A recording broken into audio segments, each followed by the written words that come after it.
જય શ્રી કૃષ્ણ મિત્રો, આજે આપણે બનાવીશું ઘઉંના લોટના પાપડ.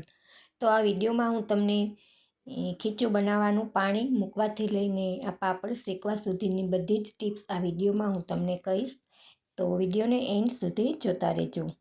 તો ઘઉંનું પાપડ બનાવવા માટે અહીંયા તો આપણે પહેલાં એક તપેલામાં પાણીને ગરમ મૂકીશું. તો અહીંયા મેં આ લોટીમાં પાણીનો હું તમને માપ કરીને બતાવું. તો અહીં અડધા લીટરની આ લોટી છે મારી આગળ.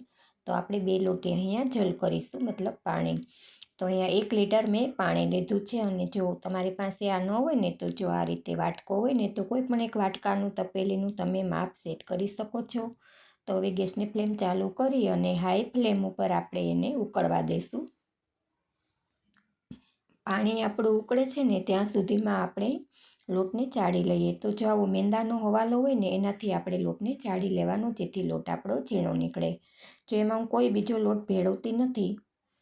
તો પાણી અહીંયા આપણું ગરમ થઈ ગયું છે. તો એમાં સ્વાદ પ્રમાણે નમક, તમે જોશો ને કે મેં 2 ચમચી જેટલો પાપડ ખારો કર્યો છે. તો આપણે જે રેગ્યુલર ચમચી વાપરીએ ને દાળ ભાત શાક ખાવા માટે, એ ચમચી મેં લીધી છે.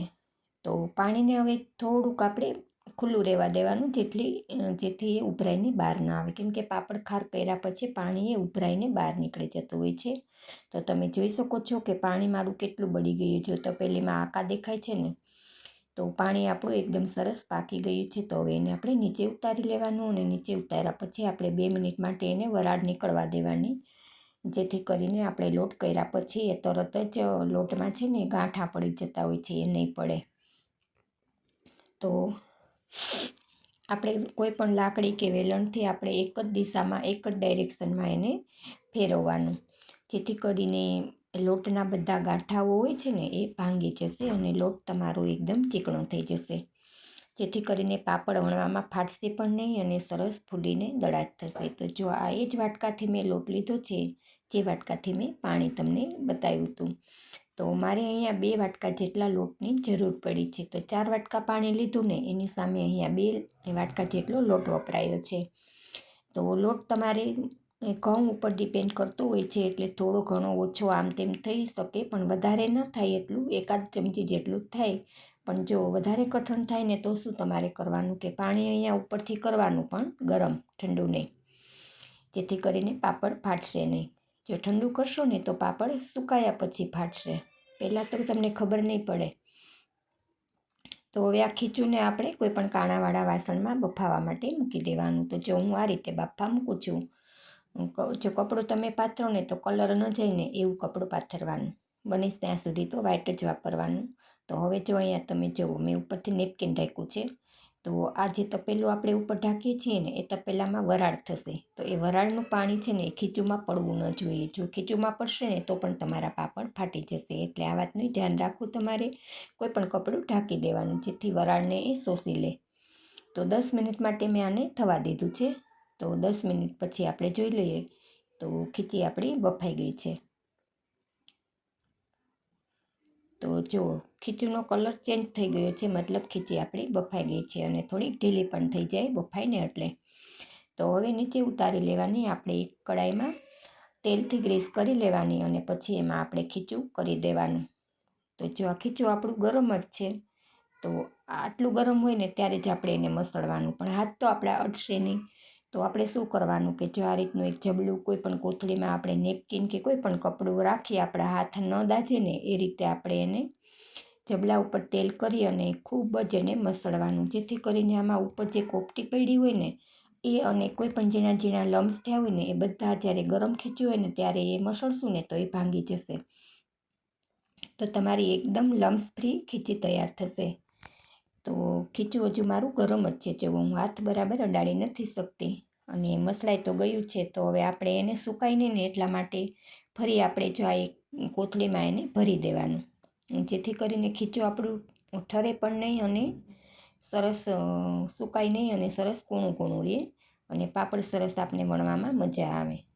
તો હવે એને ઢાંકી દેવાનું અને હવે આપણે પાપડ વણી લઈએ. તો હું અહીંયા પાટલીમાં પાપડ વણું છું. જો તમારી પાસે દબાવવાની પાટલીઓ પણ આવે જ છે બજારમાં, પાપડ વણવાની પાટલી, તમે એનાથી પણ આસાનીથી પાપડને કરી શકો છો. પણ મને ફાવતી નથી, એટલા માટે હું અહીંયા પાટલા ઉપર જ વણું છું. કેમ કે મારે સરસ આછા આછા પાપડ જોઈએ છે. તો તમે જોઈ શકો છો કે અહીં પાટલી ઉપર મેં કાગળને ચિપકાવી દીધો છે તેલ લગાવીને. તો હવે આ એક વાતનું ધ્યાન રાખવાનું કે જે તમે કાગળ ચિપકાવો છો ને એ કાગળમાં બિલકુલ કરચલી ના હોવી જોઈએ. જો એમાં કરચલી હશે ને તો એ કરચલીની ઘડ તમારા પાપડમાં બેસી જશે ને તો એ ઘડેથી તમારો પાપડ સુકાતા ભાંગી જશે, તૂટી જશે. તો આ વાતનું ધ્યાન રાખવું. બંને કાગળ ઉપર અને નીચેનું બંને કાગળમાં ઘડ બેસેલો કાગળ ના હોવો જોઈએ. કરચલી તો હોય તો તમે હાથેથી સરખું કરો એટલે ભાંગી જાય, પણ જે ઘડી બેસી ગઈ હોય ને એ ઘડી નહીં ભાંગે. તો એવો કાગળ અહીંયા નહીં વાપરવાનો.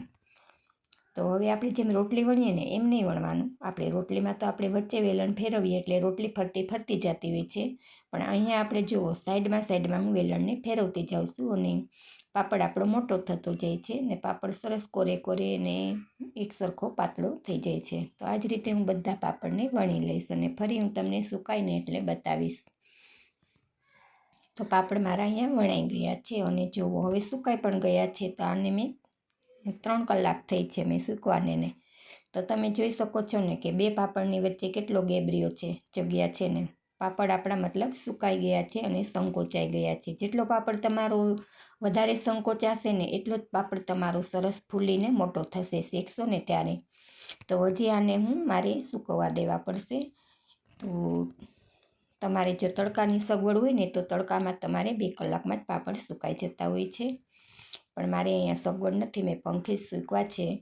તો પાપડ મારા સુકાઈ ગયા છે અને મેં ડબ્બામાં ભરી દીધા છે, પણ જોઈએ એવા સુકાયા નથી. જો હું ભાંગું છું ને એના ઉપરથી તમને ખ્યાલ આવે છે. તો હું પાપડને શેકીને બતાવું. જો આ શેકવાની ટિપ્સ પણ તમે જુઓ.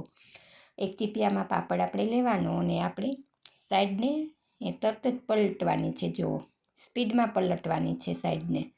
રાખી મૂકી પછી થોડી વાર પછી પલટાવો એવું નહીં, તરત જ પલટવાની, જેથી કરીને તમારા પાપડમાં છે ને શેકવા સમયે દાજ બેસશે નહીં. તો આ એક ટિપ્સ તમારા માટે મહત્ત્વની. તો જો હું તમને બીજો પણ કરીને બતાવું છું. જો તમે પાપડને એમનેમ રાખી મૂકશો ને તો એ દાજવાળો અને કાળો કાળો થઈ જશે. તો આ સરસ એવો ઉજળો રૂપાળો જ્યારે ચોખાનો કેમ પાપડ બનાવ્યા હોય એવા સરસ રૂપાળા પાપડ આપણા બનીને તૈયાર થયા છે. તો જો આ ટિપ્સ તમે પણ ફોલો કરીને અપનાવશો ને તો તમે પહેલી વાર ખીચું બનાવતા હશો ને તો પણ તમારાથી આવા સરસ પરફેક્ટ પાપડ બનીને તૈયાર થશે.